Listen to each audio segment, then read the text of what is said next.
अस्सलाम वालेकुम एवरीवन। उम्मीद है आप सब खैरियत से होंगे।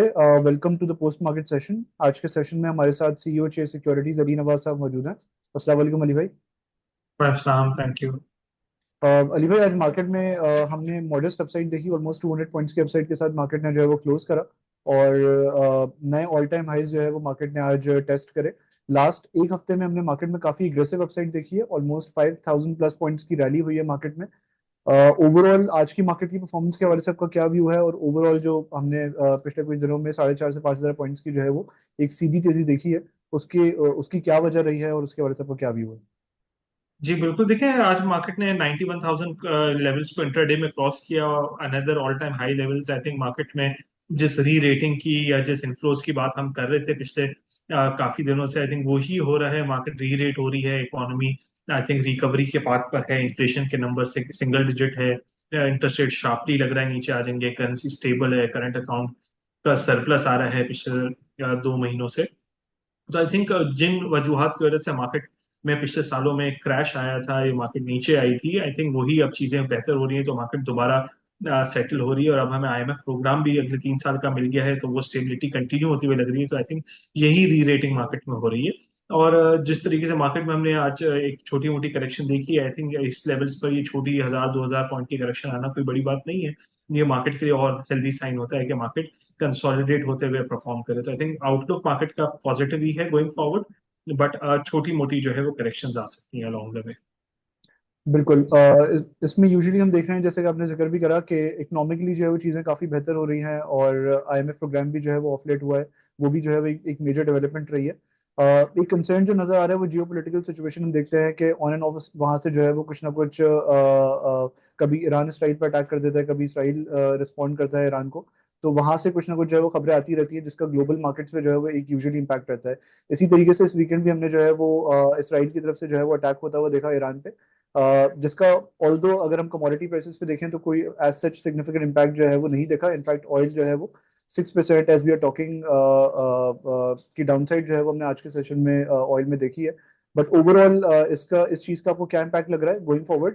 उसके साथ साथ ग्लोबल मार्केट्स की जो नज़र है वो मेनली अब यहाँ पे यूएस प्रेसिडेंशियल इलेक्शंस पर भी है, जो कि प्रोबेबली अब यहाँ से 1 से 1.5 हफ्ते में जो है वो होने वाले हैं। तो उसका आने वाले दिनों में मार्केट पे क्या इम्पैक्ट रह सकता है ग्लोबली और पाकिस्तान की मार्केट पे इवेंचुअली? जी बिल्कुल, देखिए मेरा ख्याल ये है कि जियो पॉलिटिक्स तो वॉलेटाइल है, इसमें कोई दो राय नहीं है। But I think international market में कल फिर ऑयल प्राइसेस भी काफी जो है वो 5% से नीचे आ गई। आई थिंक ग्लोबल मार्केट्स में भी थोड़ा सी टेंशन ईज ऑफ हुई कि ये जो करेक्शंस हैं या ये जो एस्केलेशंस हुई हैं, ये बेसिकली लिमिटेड है, और दोनों ने एक दूसरे का टारगेटेड ऑपरेशंस किए हैं और ये एस्केलेट मजीद नहीं होगी। आई थिंक उसी एक्सपेक्टेशंस पर थोड़ी सी रिकवरीज हमने देखी ग्लोबल मार्केट्स में भी, और ऑयल प्राइसेस भी करेक्ट हुई।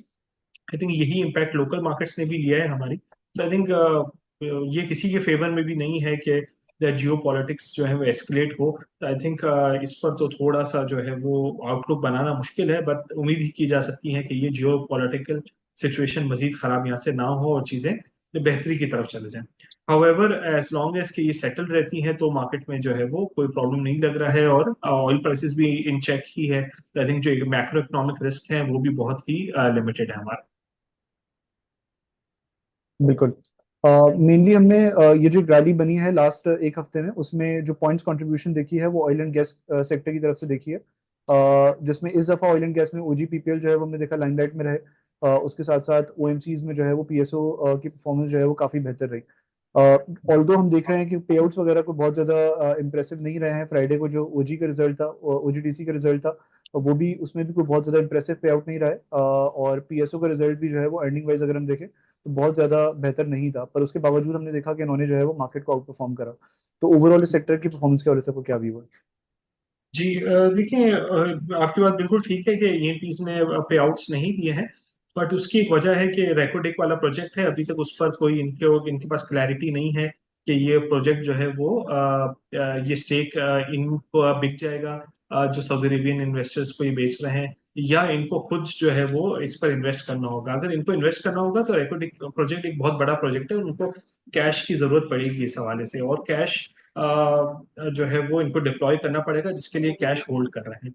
बट अगर ये कोई डील हो जाती है, इस बारे में कोई क्लैरिटी मिल जाती है, तो फिर कोई वजूहत नहीं होंगी कि जी ये कैश होल्ड करें, और ये डेफिनेटली अपना पे आउट्स बढ़ाएंगे। तो मेरा ख्याल ये है कि आई थिंक इसको हमें इस डील को देखना चाहिए क्लोजली। हाउएवर अर्निंग्स जो है वो आप देखें तो पहले एक फंडामेंटल चेंज ये आया है कि एनपीस पहले 10 रुपए कमाते थे तो उसमें से 2 रुपए कैश कलेक्शन होती थी और 8 रुपए सर्कुलर डेट में फंस जाते थे। अब उल्टा हो रहा है, अब 8 से 9 रुपए कैश कलेक्शन हो रही है और 2 रुपए सर्कुलर डेट में या रिसीवेबल्स में जो है वो जाते हैं। तो आई थिंक ये एक मटेरियल चेंज है। और ये जो 2 ढाई के पी पे ट्रेड करते थे, जबकि पूरी मार्केट 4 और 5 के प्राइस टू अर्निंग्स पे ट्रेड करती थी, उसकी वजह यही थी कि इनके काफी पैसे जो है सर्कुलर डेट में फंस जाते थे। अब कोई वजह नहीं है कि ये मार्केट से डिस्काउंट पे ट्रेड करने चाहिए, और आई थिंक यही री रेटिंग जो है वो हम ईएनपी स्टॉक्स में देख रहे हैं और आगे भी कंटिन्यू होते हुए देख सकते हैं। बिल्कुल। And as a result season has been ongoing, तो हम जो है वो रोज कोई ना कोई कॉर्पोरेट अनाउंसमेंट आती हुई देख रहे हैं। आज जो मेजर कॉर्पोरेट अनाउंसमेंट थी जिसपे सबकी नजर थी, एक तो फौजी फर्टिलाइजर की थी, जिसने थोड़ा सा सरप्राइज करा पे आउट के हवाले से। देयर वाज नो पे आउट, तो उसने जो है वो मार्केट में थोड़ी बहुत जो है वो डिसअपॉइंटमेंट आई, नेगेटिवली उसने कंट्रीब्यूट करा टुवर्ड्स द मार्केट। उसके साथ साथ आज एयरलिंक की भी जो है वो अनाउंसमेंट थी। ऑलमोस्ट 2 रुपए जैसा उसने जो है वो क्वार्टर अनाउंस करा कंसोलिडेटेड। तो इन दो मेजर अनाउंसमेंट्स की वजह से वो क्या भी हुआ। जी बिल्कुल। आपने पहले जो है वो किस स्टॉक के बारे में, एफएससी के एफएससी, बारे में एफएससी। डिस्कस कर? जी, जी। एफएससी में हमने देखा कि अर्निंग्स तो बहुत जबरदस्त आई है। 17 रुपए की कंसोलिडेटेड अर्निंग्स है।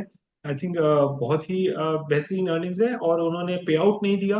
और उन्होंने रीजन भी नोटिस में ही लिखा है कि वो जब अमेलगमेट हो जाएगा उसके बाद जो है वो पे आउट देंगे।